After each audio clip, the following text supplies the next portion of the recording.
안녕하세요. 반갑습니다. 네, 500여 명이 알려지지 않은 독립운동가들을 발굴하고 그분들의 이야기를 여러분들께 전해드리고 있는 역사작가 정상규입니다. 네. 좀 아침마다 나올 때마다 항상 좀 이게 감동이고 좀 네. 뜻깊은 것 같은데 오늘 또 광복절 특집이어서 좀 알려지지 않은 분들을 좀 소개해드리고 싶습니다. 네. 제가 청년들하고 만나면 늘 하는 말이 혹시 알고 있는 독립운동가가 몇 명이냐 뭐 이런 네. 말들을 많이 해요. 네. 뭐 대충 이제 뭐 안중근 선생님, 뭐 유관순 열사 뭐 이렇게 몇 명이 나오거든요. 네. 근데 사실 손가락 몇 번 짚다 보면은 뭐 다 끝나요. 그러네. 네, 그래서- 한번 해볼까요? 안중근, 유관순, 윤봉길. 아까 세 분 나오니까 끝나잖아 지금. 아니 여운형 선생님. 여운영 선생님도 네, 계시고, 네, 네. 방금 배웠으니까. 안창호 선생님도 계시고. 근데 한 10분을 못 넘겨요. 아닌가? 네. 조선 안창호 선생님. 그래서 사실 많은 분들이 그렇습니다. 그래서 저도 처음에는 이제 교과서에 나오는 한 20명 정도만 좀 알았어요. 왜냐하면 우리가 이제 국사 시험도 공부하고 한국사 검정 능력 시험도 보고 하니까 한 그 정도만 우리가 알고 있었는데 실제 이 국가보훈처 이제 뭐 과거에는 보훈처였고 지금 이제 보훈부죠. 이곳에 등록되어 있는 독립유공자분이 2만 명이나 됩니다. 2만 명. 그렇게나 많아요? 굉장히 많죠. 네. 근데 사실은요. 1919년 3.1 만세운동 때만 해도 약 300만 명의 청년들이 이 독립운동에 참여했습니다. 사실 목숨을 걸고 거리로 나왔다는 거잖아요. 그렇죠. 그렇죠, 그렇게. 그 중요한 포인트는 뭐냐면요. 네. 3.1 만세운동 때 이미 300만이라는 거예요. 근데 광복은 방금 우리 1945년 8월이었잖아요. 네. 그러면 사실 이 300만보다 더 많겠죠. 그렇겠죠. 그렇다면은 지금 국가보훈부에 등록되어 있는 독립유공자는 1%도 안 되는 겁니다. 그러네요. 이게 사실 많아 보이지만 조금만 들어가면은 99%가 넘는 독립운동가가 이름조차 남기지 못하셨구나. 그분들의 희생이 있었는데 우리는 그분들이 누군지도 모르는구나. 몇백만 명이나 되는 사람들이 그런 분이 있다는 겁니다. 그렇군요. 그래서 사실 이 국가보훈부에 등록되어 있는 이 숫자와 이 만세운동의 숫자를 봤을 때 저는 굉장히 가슴이 아프면서 또 자랑스러웠어요. 네. 왜냐하면 당시 우리 조선의 인구수가요. 1,600만 명 정도였습니다. 1,600만 명. 근데 만세운동에 300만 명이었죠. 그러면 5명에 1명꼴로 만세에 참여한 거거든요. 그러네요. 근데 우리 부모님 세대만 해도 사실 한 가족이 몇 명입니까? 형제자매가? 한 6명에서 한 네. 8명, 10명까지 되죠. 그렇죠. 그럼 이게 무슨 말이냐면 모든 집집마다 독립 만세운동에 참여한 사람이 1명 이상씩 있었다는 거예요. 그렇겠네요. 이런 민족이 어디 있습니까? 이런 정말 나라가 어디 있습니까? 야. 모든 집에서 독립운동가가 1명 이상씩 있었다는 그런 통계 수치가 나오는 겁니다. 그러면 우리 집에도 한 명 있을 수도 있다는 그런 얘기가 되네요. 가능하죠. 그러네요. 가능합니다. 근데 독립운동가 후손이십니다. 네, 그럴 수도 있겠네요. 오. 근데 이제 많은 분들이 이제 그런 걸 또 모르고 살고 계셔서 우리가 실제 알고 있는 것보다 이 독립운동은 훨씬 더 어마어마했다, 대단했다라는 말씀을 드리고 싶고요. 저는 이렇게 좀 자료들을 찾다가 거기서 더 나아가서 지금까지 국가보훈부에서 지난 30년 동안 매달마다 선정했던 이달의 독립운동가 분들이 계세요. 그분들을 다 모아보니까 굉장히 많았지만 이분들 중에서 서거일이 기록된 분들만 따로 모으니 한 186명 정도가 나왔습니다. 돌아가신 날이 알려진 분이 그거밖에 안 되는. 왜냐하면 실제 왜 우리 부모님 세대만 해도 네. 내가 실제 태어난 날하고 생일, 주민등록상 생일이 좀 다르시잖아요. 네네. 그래서 그 당시에는 실제 태어나신 날 그리고 서거일이 좀 명확하지 않은 기록이 너무 많아요.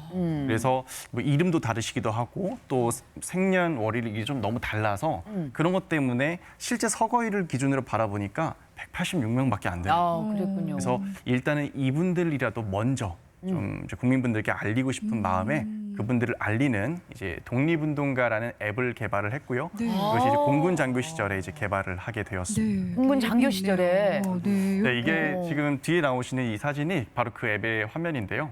독립운동가들의 사진 자료와 업적을 정리했고 이분들이 서거일에 이 앱을 깔아놨을 때 내 핸드폰에 문자 알림, 이제 푸시 알람이 오도록 하는 기능이에요. 네. 그래서 그냥 앱만 깔아놓으면 네. 어떤 광고도 없습니다. 완전 비영리였고요. 왜냐면 제가 군인일 때 만들었잖아요. 네. 군인은 신분이 공무원이어서 겸직이 안 돼요. 그러다 보니까 무조건 비영리밖에 못하고 그래서 완전히 광고 하나 없는 비영리 앱을 그때 개발했는데 네. 혹시 11월 11일이 무슨 날인지 아시나요? 막대 과자 날. 맞습니다. 네, 왜 그래 우리가 해노? 해노. 그리고 막 그쵸, 서로- 예. 근데 지금 뒤에 사진을 보니까 네. 우리 윤상태 선생께서 맞습니다. 서거하신 날이 그러네요. 11월 11일이라고 기록. 그러니까 저는 이런 거를 좀 집중했던 거였어요. 아. 그러니까 우리가 막대 과자를 주고받는 날이지만 알고 보니 이날은 학교를 설립해서 학생들에게 독립사상을 고취했던 윤상태 선생의 서거일이었다는 것입니다. 아. 또 하나 있습니다. 우리가 보통 사랑을 고백할 때 많이 하는 게 2월 14일. 발렌타인데이. 발렌타인데이죠. 네. 근데 이날은 알고 보니 네. 안중근 의사의 사형 선고일이었어요. 그러니까 우리가 발렌타인만 기억하고 막대 과자 주고받는 날만 기억할 것이 아니라 알고 보니 이날은 안중근 의사의 사형 선고일입니다. 알고 보니 이날은 윤상태 선생의 서거일입니다라는 어떤 내용을 사실 우리가 알려고 그러면 되게 좀 노력을 해야 되잖아요. 네. 그래서 이 앱을 깔아놨을 때 내 핸드폰에 알람이 와서 오늘이 이런 날입니다라고 알려주는 그날만큼은 그분들에게 고마운 마음을 좀 생각할 수 있는 그런 네. 날이 되겠네요. 아니 대단합니다. 그런 의미로 이제 네. 홍보를 하는 그런 앱을 이제 개발했던 거예요. 앱 이름이 독립운동가입니다. 그냥 내려받으시면 되고요. 네. 비영 앱이기 때문에 네. 네, 저희가 충분히 홍보를 해드립니다. 근데 그렇게 역사에 관심이 많으셨어요 원래? 사실 저는 역사를 제일 싫어했었어요. 왜요? 학교 다닐 때는 제가 학교 다닐 때 이제 최태성 쌤이 계셨다면 제가 역사를 만점 맞아, 받았을 맞아. 텐데 아. 그 당시만 해도 제가 이제 저는 이과였고요. 네. 수학을 하는 사람이었고 실제 대학 전공도 이제 수학이랑 경제학을 했었습니다. 네. 근데 이제 미국에서 대학 나오고 그렇게 공부했는데 어느 날 이제 한국에 이제 급히 좀 오게 되는 좀 일이 생겼어요. 네. 아버지 건강이 편찮으셔서 급히 귀국을 했고 귀국하자마자 이제 저는 이제 신분 때문에 영주권을 포기하고 이제 한국 공군 장교로 이제 자원 입대를 하게 됐습니다. 아. 근데 제가 이제 중대장으로 이제 장교 복무를 하는 도중에 저희 장병들 안에 이제 독립운동가 후손들이 계셨던 거예요. 오, 자랑스러웠겠어요. 보통 그렇죠. 저도 네, 그렇게 생각하고 그렇죠. 있었습니다. 네. 왜냐하면 그렇게 교육을 받았고 또 미국에서 이제 오면서 미국에서는 이런 국가관이나 아니면 이런 전쟁 영웅에 대한 예우가 엄청 대단하거든요. 네네네. 그런 모습을 보다가 제가 한국에 와서 바로 장교가 됐으니 당연히 제가 후손들을 만났을 때 자부심이 있을 거라 느꼈어요. 네네. 근데 이들의 표정이 일단 너무 안 좋아요. 근데 제가 중대장이었기 때문에 면담을 해야 돼요. 근데 면담을 하는데 이들이 뭐라고 하냐면 너무 충격적인 얘기를 하는 거예요. 사실 나는 할아버지가 독립운동한 거를 되게 부끄럽게 생각한다. 왜요? 그랬을까요? 너무 충격인 거예요. 난 할아버지가 독립운동을 안 했으면 좋았겠다. 할아버지가 독립운동을 해서 우리 집이 이렇게 가난하다. 뭔가 차라리 친일을 했으면 좋겠다까지 얘기하는 거예요. 오죽했으면 제가 그런 그 말을 표현까지. 듣고 너무 충격을 받아서 이게 대체 무슨 말이지? 국가는 국가와 국민을 위해 희생한 사람을 반드시 기억하고 예우한다고 나는 그렇게 교육을 받고 장교가 됐는데 그렇죠. 근데 왜 이렇게까지 내용이 사람들이 이런 말을 하는 걸까? 근데 알고 보니 그래서 제가 그때 태어나서 처음으로 제가 국가보훈처, 당시 보훈처와 이제 통계청을 들어가 봤어요. 근데 여기에 들어가서 확인해 보니 우리나라에 있는 대한민국의 대다수 국가 유공자 중 약 80% 이상이 기초생활 수급자라는 거를 알게 됐습니다. 그러니까 그 사실을 봤을 때 이게 너무 심각한 문제구나. 더 확인해 보니 뭐 교과서에도 안 나오고 한국사 검정 능력 시험에도 안 나오고 공무원 시험에도 안 나오니 아무도 이들을 몰라주는구나. 이거는 보훈 분야의 홍보나 마케팅의 문제가 아닐까. 그래서 제가 할 수 있는 선택은 이분들을 많이 홍보해드리는 그런 뭔가를 만들었으면 좋겠다. 근데 남녀노소가 다 핸드폰을 사용하니 핸드폰과 관련돼서 만들면 좋겠다. 그래서 비영리로 독립운동가분들을 홍보하는 그런 앱을 이제 개발하게 됐던 겁니다. 아, 예. 그때부터 좀 제가 이제 전국을 돌아다니면서 네. 이런 후손분들의 제보를 받아서 그분들을 알려드리는 그런 이제 일을 하게 되었었고요. 네. 그리고 아까 전에 이제 최태성 선생님께서 말씀하셨듯이 광복 직후에 대다수의 중요 자료가 이제 다 사라져요. 네. 근데 이것을 1차적으로 사라지고 나서 또 한 번 사라집니다. 그게 언제냐면 6.25 전쟁. 그때 대다수의 자료가 다 불타버려서 멸실됩니다. 그러다 보니까 자료가 없잖아요. 네. 그래서 대부분의 독립운동가 분들의 자료는 우리나라에 없습니다. 네. 중국 현지에 있고요. 대만에 있고 러시아에 있습니다. 어이구. 그래서 사비를 들여서 팀을 꾸려서 이분들의 자료를 찾기 위해 중국, 일본, 러시아를 왔다 갔다 해야 됐고요. 거기서 자료를 모아와서 그분들의 공로를 인정하기 위해 이제 국가보훈부에 이제 서원을 신청했고 그렇게 책이라든지 방송이라든지 강연을 통해서 알린 분은 지금까지 한 500여 명 정도 됩니다. 예. 그리고 야. 네. 그 덕에 국가보훈부에서 보훈 문화상을 받으셨다고요. 야. 이거 박수 어머님들 보내시네요. 네. 네. 그러셨구나. 하셨구나. 사비까지 들어가면서 그 일을 하셨으니. 사실 나라에서 할 일을 하신 거죠. 그러니까요. 그러니까요. 네. 제가 오늘 광복절 특집 맞이해서 세 분의 독립운동가 분들을 좀 알려드리고 싶어요. 네. 그래서 오늘은 정말 다른 걸 다 어떻게 보면 더 많이 뭘 하려고 하지 않으셔도 되고요. 이 세 분의 성함과 업적만 기억하셔도 정말 뜻깊게 오늘 광복절을 기억하고 우리가 의미 있게 보내는 거라고 말씀드릴 수 있겠습니다. 네. 처음 소개해드릴 분은 청소년 독립운동가입니다. 나이가 어린 독립운동가 하면 누가 떠오르시나요? 유관순이죠. 유관순 아닐까요? 아닌가요? 유동갑니까? 네. 유관순 열사 맞습니다. 아, 네, 유관순 열사 네. 맞습니다. 그런데 보이잖아요. 당시 우리 3.1 만세운동부터 우리 독립운동사 전체를 살펴보면 네. 10대의 독립운동이 엄청나게 많아요. 그래요? 그 숫자가 전체에서 한 40~40%가 됩니다. 근데 우리 실제로 수치가 엄청나게 많습니다. 그래요. 그러니까 이것은 유관순 열사 같은 분이 몇십만 명, 몇백만 명 있었다는 거예요. 네. 근데 우리가 대표적으로 유관순 열사를 기억하죠. 그렇죠. 그래서 사실 사학계에서는 유관순 열사를 보고 유관순 열사는 행운아라고까지 얘기합니다. 왜요? 왜냐하면 교과서에 나오시니까. 아. 대한민국 모든 사람이 기억하니까. 알죠, 알죠. 행적이 잘 알죠. 알려져 행적이 있다는 알려져서요. 아. 하지만 수많은 제2, 제3의 유관순은 아무도 모르게 잊혀지고 잊혀진 분들은 대다수가 또 기초수급자로 살고 있고 아이고. 그러다 보니 후손분들을 만나면 좀 그런 얘기들이 많이 나옵니다.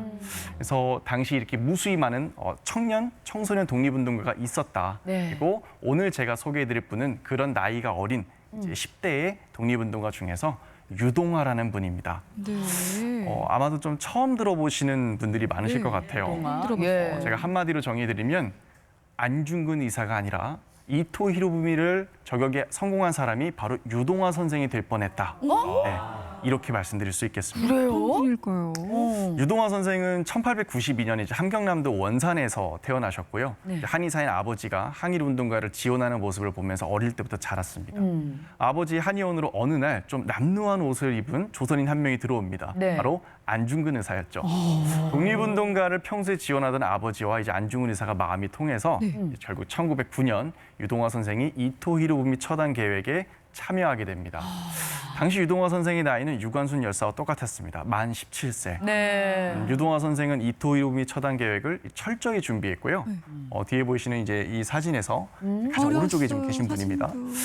이토 히로부미 사살 3일 전에 네. 머리를 깎고 결연한 마음으로 찍은 사진입니다. 와. 안중근 의사와 같이 있는 유동화 선생의 모습. 아니, 결연한 근데 의지가 느껴지지 않으시나요? 그냥 딱 봐도 어린 친구예요. 그러니까 17살이나 만 17살이니. 네, 만 17. 근데 눈빛이 다르네요. 눈빛이 눈빛이 달라요. 기계가 느껴지지 않습니다. 예. 당시 계획에는요. 한 가지 근데 문제가 있었어요. 그 문제가 뭐냐면 이토 히로부미가 만주로 이제 방문한다는 것까지 우리가 알고 있었는데 어떤 열차를 탈지도 정확히 않은데 어떤 역에 내릴지가 모르는 거예요. 내릴지. 그래서 팀을 두 팀으로 나눠서 하얼빈 역에는 안중근 의사가 가고요. 네. 그 한 정거장 전역인 채가구역에 다른 거사 동지들과 유동화 선생이 간 겁니다. 아. 만약에 이토 히로부미가 탄 그 열차가 하얼빈 역이 아니라 그 전역이었던 채가구역에 내렸다면 역사는 유동화 선생을 안중근 의사로 기억했을 거예요. 그렇겠네요. 그러니까 이것은 사실 어떻게 보면 진짜 역사의 운명. 네. 갑자기 소름 끼친다. 그러니까. 네. 근데 결국 이들 모두는 같은 날, 같은 시간, 같은 장소에서 재판을 받게 됩니다. 어떻게 만났어요? 그래서 이 유동화 선생이 실제 같이 재판을 받는 장면이고요. 네. 거사동지 4명과 같이 있었습니다. 맨 오른쪽에 안중근 의사가 계시고요. 그리고 왼쪽에 유동화 선생이 있는데 당시 이 재판 과정에서 한 가지 좀 특이한 점이 있었습니다. 네. 모든 거사동지, 이 안중근 의사를 포함해서 거사동지들이 똑같은 얘기를 해요. 유동화는 아무것도 몰랐다. 우리한테 속은 거다. 우리가 시키는 대로 한 것뿐이다. 쟤는 잘못이 없어. 막 이런 이야기들을 하기 시작합니다. 그래서 실제로 다른 분들은 사형을 선고받고 징역 3년형을 선고받고 하는데 유동화 선생은 1년 6개월만 선고를 받게 돼요. 근데 여기서 우리가 한 가지 궁금한 점이 생깁니다. 과연 정말 유동화 선생이 아무것도 몰랐을까? 과연 정말 속은 걸까? 아니었겠죠. 아니었겠죠. 아니었겠죠. 그들 모두가 어른들이잖아요. 당시 우리 조선인들 평균 수명이 40대 초중반이었습니다. 그 당시 30대였던 거사 동지들이 17살 유동화 선생을 보면서 무슨 마음을 느꼈을까요? 어린 동화만큼은 살려야 된다. 살리자. 살리자. 살리자. 그래서 그들이 한 마음으로 입을 맞춘 거였다는 것이죠. 네. 유동화 선생이 거사에 참여한 됐을 때 이들이 어떤 마음이었을까? 굉장히 복잡한 심경이었을 겁니다. 이거 함께하기 너무 불안한 작전인데 죽을 수도 있는데 불안했겠죠. 네. 근데 한편으로는 저 청년이 이 나라의 미래구나 하면서 자부심을 느끼고 희망을 보았겠죠. 이 복잡한 감정이 들지 않았겠습니까? 근데 그날의 진실은 우리가 이 유동화 선생이 출소 이후의 삶의 행적을 보면 알 수가 있습니다. 과연 진짜 아무것도 몰랐을까? 감옥에서 나온 후에 이제 유동화 선생은 독립운동의 활동을 더 지원받기 위해서 러시아 혁명군에 자원 입대를 했고요. 수많은 일본군과 전투를 벌이다가 현장에서 체포되어 총살당했습니다. 26의 나이에 일본군에 붙잡혀 총살당하신 이 젊은 나이의 나라를 위해 뛰어들었던 이 독립운동가. 유동화 선생의 죽음은 결국 그 이후에 후대에게도 그 의지가 전달됐고요. 수많은 독립운동가, 민족운동가들에게 이제 그 의지가 전해져 계속해서 독립운동이 끊어지지 않을 수 있었다는 거 우리가 기억했으면 좋겠습니다. 안중근 의사의 삶을 다룬 영화 영웅에 나오는 이현우 배우가 한 역할이 맞습니다. 유동화 네, 맞습니다. 선생님의 네. 역할이죠. 네. 예, 사실 제 아들이 지금 만 17세거든요. 아, 그래요? 예, 지금 셋째가. 네. 근데 제가 봐도 어린애예요. 그렇죠. 예, 아직까지도 엄마한테 용돈 달라고 그러고, 예, 맛있는 거 사달라고 그러고. 근데 그 나이에 나라를 구하겠다고 정말 자원 입대를 하고 싸우고 정말 저런 청년을 우리가 모르고 있었다는 게 제가 너무 부끄럽고 좀 많이 좀 알려주셨으면 하는, 네. 많이 좀 알았으면 하는 그런 바람이에요, 저는. 네, 알겠습니다. 네. 계속해서 또 한 명의 청년 독립운동가를 좀 소개해드리겠습니다. 네. 우리 독립운동은 한반도, 우리 대한민국 안에서만 있었던 작은 운동이 아닙니다. 전 세계에서 이루어졌던 국경을 초월하고요, 나이를 초월하고요, 신분을 초월하고 출신 지역을 초월했던 네. 정말 민족적인 어떤 레지스탕스, 저항운동, 구국운동이었습니다. 제가 지금 이번에 두 번째로 소개해드릴 분은 해외에서 독립운동을 펼쳤던 이제 서영애라는 분입니다. 서영애 선생도 이제 유동화 선생이 이제 17세에 17살 때 이제 안중근 의사의 하얼빈 의거에 참여했던 것처럼 서영애 선생은 17살에 3.1 만세 운동에 참여를 합니다. 10년 터울이죠. 네. 그리고 바로 다음에 상하이 임시정부로 이제 망명을 하는데요. 네. 그곳에서 독립운동가 김규식 선생을 만나서 이제 굉장히 많은 부분에서 좀 깨달음을 얻습니다. 네. 그리고 이 상해 자체가 프랑스 조계진이 앞으로의 독립운동에서는 외교 독립이 정말 중요해. 그러니 지금 미국에는 많이 갔으니 프랑스 쪽으로도 누군가가 필요해. 이러면서 결국 이 서영애 선생을 프랑스 파리로 이제 외교 독립의 어떤 구심점을 삼으려고 유학을 보내게 됩니다. 그래서 저희가 이제 확인해 본 결과는 이제 이 임시정부에서 보냈던 국비 유학생, 어떤 1호로도 불리는 분이 바로 이 서영애 선생입니다. 그래서 그렇군요. 굉장히 상징적인 분이시죠. 네. 근데 이분이요, 프랑스에 가려면 이제 말을 할 줄 알아야 되잖아요. 그렇죠. 근데 말을 모르죠. 그래서 어떻게 했냐면 거의 20살 가까이 된 나이였는데 네. 초등학교 1학년으로 입학을 합니다. 어머나. 그래서 초중고를 거기서 다 나와요. 오. 근데 여러분 한번 생각해 보세요. 네. 20살 가까이 된 청년이 초등학교 1학년 8살 아이들하고 교실에 같이 앉아가지고 수업을 듣는다? 우리 할 수 있습니까, 이거? 어려운 일이에요. 근데 그분이 이걸 했죠. 이거는 그분은 자존심 뭐 이런 거 다 내려놓고 할 수 있던 거는 목표가 있었기 때문에, 네. 꿈이 있었기 때문에 할 수 있었던 거죠. 네. 내가 독립운동을 하기 위해 이곳에 온기 때문에 내가 이 모든 거는 다 부질없는 거다. 내가 이런 어떤 내 자존심, 나이 이런 거 중요하지 않다. 난 여기서 배워야 된다. 이러면서 거기서 이제 독립운동을 하신 거고요. 네. 그렇게 독립운동을 하시다가 이제 학교에서 한 가지 좀 특별한 사건이 발생합니다. 네. 당시 프랑스 교사가 이 조선의 역사를 이야기하는 순간이 왔어요. 근데 내용이 잘못된 내용을 얘기하는 겁니다. 인구도 600만 명밖에 안 되고 너무 미개하고 게을러서 식민 지배를 당한 거다 이렇게 얘기한 거예요. 게으르다고요? 게으르다고 얘기한 겁니다. 대한민국 사람이 게으르다고요? 얼마나 부지런해요. 말도 안 되는 소리 하고 있어. 실용에서 문제인 서영애 선생이 평소에 굉장히 조용했거든요. 굉장히 조용하고 모범생이었어요. 근데 거기서는 이제 눈이 뒤집히는 겁니다. 네. 책상을 뒤집어 엎었습니다. 벌써. 그래서 교장 선생님까지 이 소식이 들어가서 퇴학 처분받는 순간까지 가요.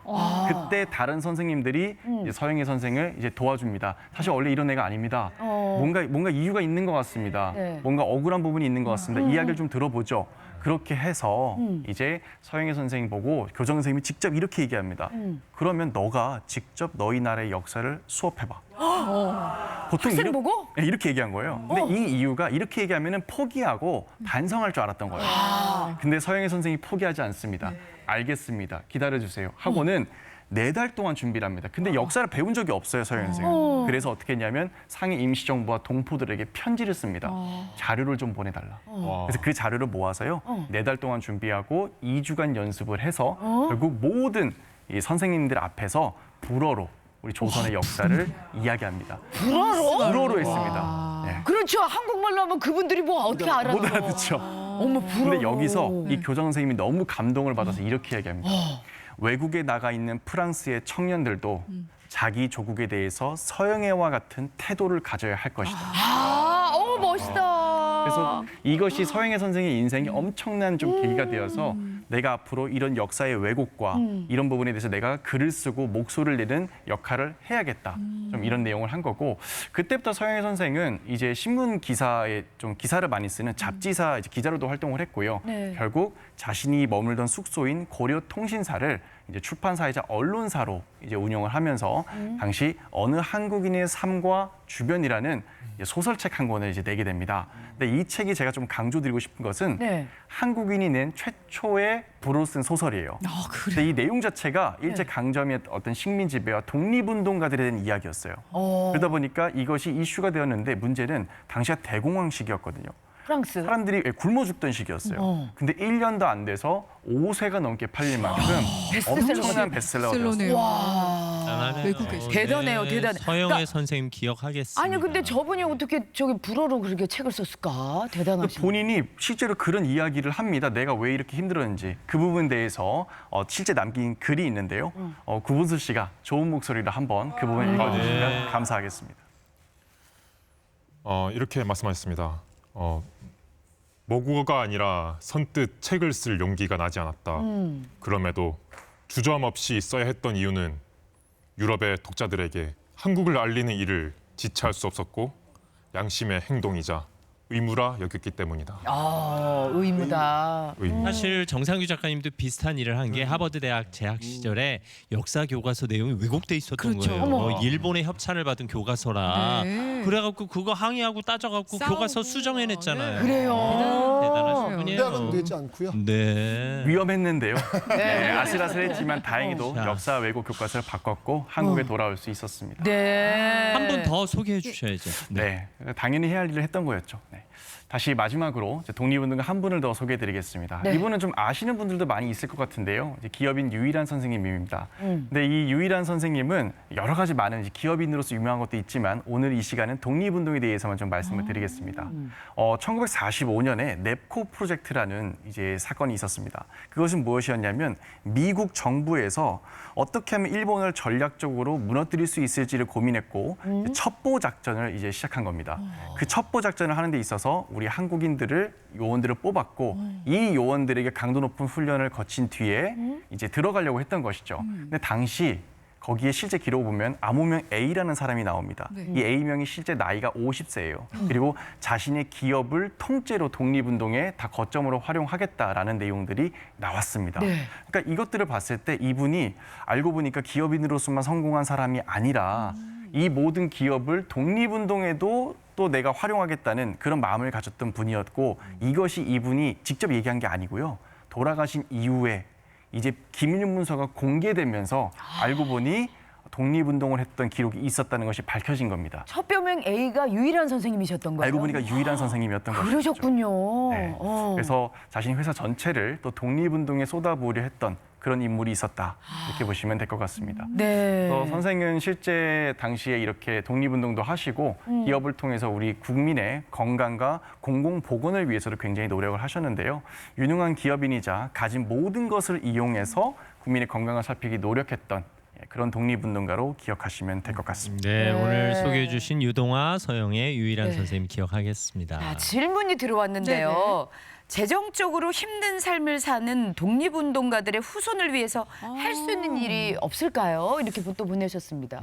사실 되게 거창한 무언가를 하기보다는요. 네. 최근에는 좀 과거와 달리 좀 이런 관련된 활동을 하시는 활동가와 어떤 전문적인 NGO들이 굉장히 많아지고 있습니다. 네. 그래서 우리가 그런 좀 신뢰할 수 있는 기관이나 아니면 활동가들이 있다면 그분들과 함께 연대하고 목소리를 내시는 것도 의미가 있지 않나 생각이 들고요. 또 이런 일을 또 체계적으로 하기 위해서 저 비영리 재단이라든지 사회적 기업들이 또 만들어지고 있습니다. 네. 또 그런 곳에서 함께할 분들을 찾고 있으니 오늘 같은 날 한번 연락해 보시면 좀 뜻깊지 않을까 생각이 듭니다. 네.